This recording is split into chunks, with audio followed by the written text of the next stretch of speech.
धाराशिव येथील मोर्चात संतोष देशमुख यांचे कुटुंबीय सहभागी झालेत। वैभवी असेल त्याचबरोबर संतोष देशमुख यांची बहीण प्रियंका चौधरी या मोर्चात जे ते सहभागी झाल्यात आणि याच विषयावर बोलण्यासाठी आपल्यासोबत संतोष देशमुख यांच्या बहीण प्रियंका ताई चौधरी आहेत। ताई, काय सांगाल?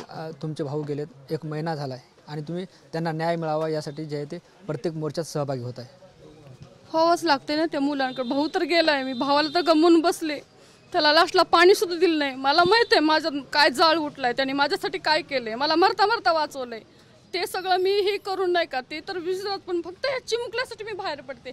आज माझ्या पायाला गाठ आहे, मला चालवत नाही तरी पण मी बळच चालते। इकडं पण माझा रक्तपुरवठा उजवीकडे कमी होतोय, फक्त मी चिमुकल्यासाठी चालते। मी आज फक्त चिमुकल्याला मी एकटी सोडून, माझा भाऊ गेला, त्याचा आसरा गेलाय। मी आता एक मोठी, माझं एक कर्तव्य नाही का, म्हणजे लहानांना समजून सांगायचं। त्याच्यामुळे मी म्हणते ना, मुख्यमंत्री साहेबांना कळकळीची विनंती, लवकरात लवकर आरोपी पकडा आणि फाशीची शिक्षा द्या त्यांना। तेव्हा कुठं ते मात्र माझ्या आई वडिलांना समाधान वाटेल आणि हे मुलं शिकतील। संतोष देशमुख गेल्यानंतर वैभवी असेल, विराज असेल, हे सैरभैर झालेत, वडिलांचं छत्र हरवलंय। मग त्याच्यामुळेच म्हणते ना, छत्र तर हरवले, पुन्हा त्यांनी आणखीन कुणी गमवू नये माझ्या कुटुंबातलं। माझी भाऊजाई, आई वडील, मुलं। आज मुलांवर शिक्षणाचं वय, जर परिणाम वेगळा झाला ते सांगून तर कोण जिम्मेदार राहील ना हे। म्हणून त्यांनी तातडीनं लवकरात जेवढं होईल तेवढं, माझी कळकळीची विनंती मुख्यमंत्री साहेबांना, लवकरात लवकर करावं हे। आणि खूप वेगळं झालंय हो, सत्याशी असं होतंय म्हणल्यावर लय अवघड आहे हे। एवढा देव माझा भाऊ होता, कधी कुणाला न दुखवणारा, कसं कुठल्याही प्रसंगात म्हणजे आनंदात कसं जगायचं, म्हणजे कुठल्याही परिस्थितीत काय काय करायचं तो शिकवणारा।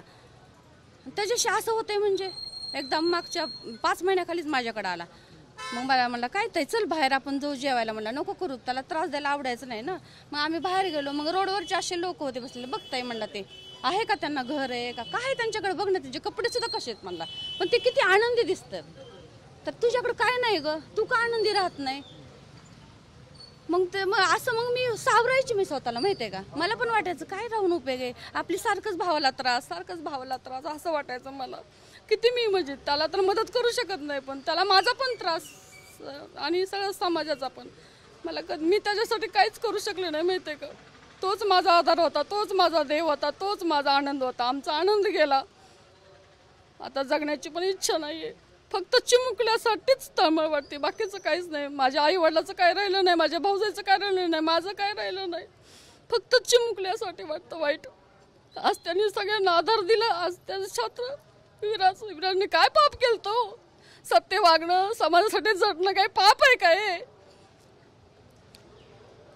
म्हणजे काय सत्य वागायचंच नाही का, दुसऱ्यासाठी जगायचंच नाही का? तो स्वतःसाठी कधी जगलाच नाहीये, माहितीये का।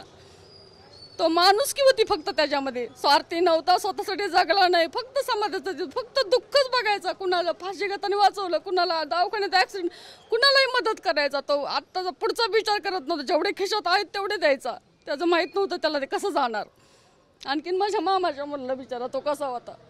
मग त्याच्याशी असं कृत्य दुष्ट कोण होते मला माहित नाही, किती जन्मीचे त्याचे। देव माणसाला पाणी तरी दिलं असतं तर थोडं माझ्या आईला बरं वाटलं असतं।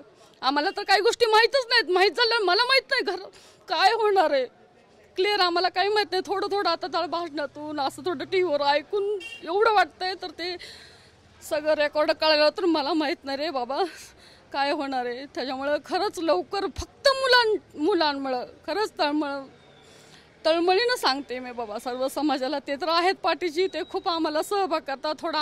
थोडंसं आम्ही तीळ मात्र उठतोय, सावरतोय, असं वाटतं ओ बाबा एक भाऊ गेला म्हणून काय झालं, अनेक भाऊ माझ्या भावाने उभे केलेत का, तर तो सत्य होता ना।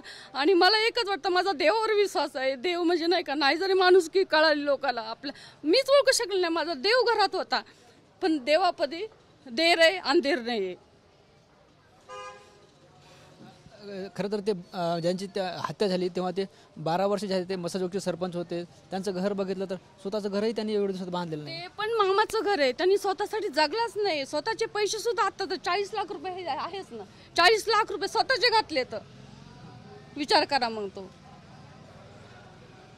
स्वतःसाठी बिलकुल जगला नाही, तो काही बघत नाही स्वतःचं। बायको लेकरं लातूरला ठेवलेले, काय त्यांची फीस सगळं आई।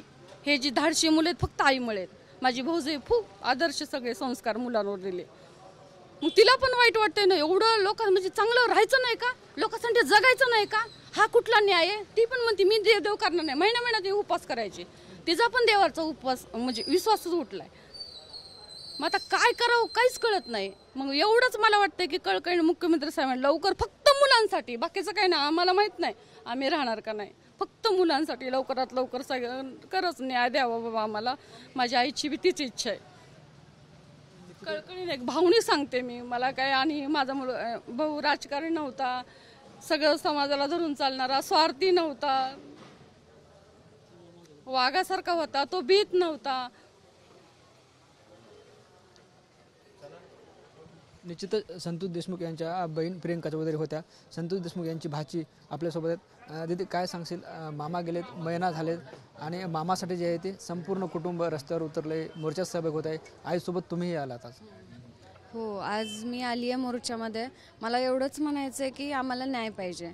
माझ्या मामासोबत जसं झालं ते कोणा दुसऱ्यासोबत होऊ नये हेच मला वाटतं. कसं बोलणं व्हायचं मामासोबत? भाची म्हणून मामाचं कसं प्रेम असायचं तुझ्यावर?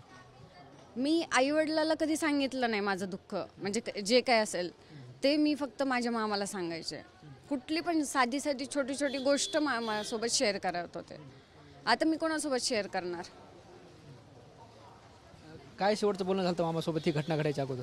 मामासोबत घटना, मी संभाजीनगरला राहते, तिथे मामा 15 दिवसापूर्वीच भेटून गेला होता मला. आणि मला खुश बघून तो इतका आनंदी झाला होता की मम्मीला फोन करून सांगितलं की बाबा ती खूप खुश आहे, आता व्यवस्थित आहे सगळं, काही टेन्शन वगैरे घेऊ नकोस, असं ही चर्चा झाली होती. आणि तो खूप आनंदी होता मला पाहून, की सगळं परिवाराला खुश पाहून तो पण आनंदी झाला होता ना. तुझा पाठीराखा गेला? हो, पाठीराखा गेलाच आहे. काय मागणी असणार? वडिलांपेक्षा मामाचं, म्हणजे माझे वडीलच होते ते.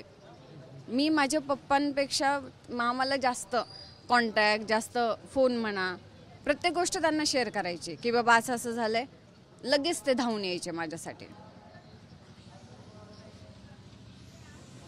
आपण जर बघितलं तर ह्या होत्या संतोष देशमुख यांच्या भाची. त्यांनी आपल्या संवाद साधलाय आणि मी माझ्या मामांना माझ्या वडिलाच्या स्थानी बघायची अशी प्रतिक्रिया त्यांनी दिली आहे. कॅमेरा पर्सन सुशांतसह ज्ञानेश्वर लोंढे, TVN मराठी, धाराशिव.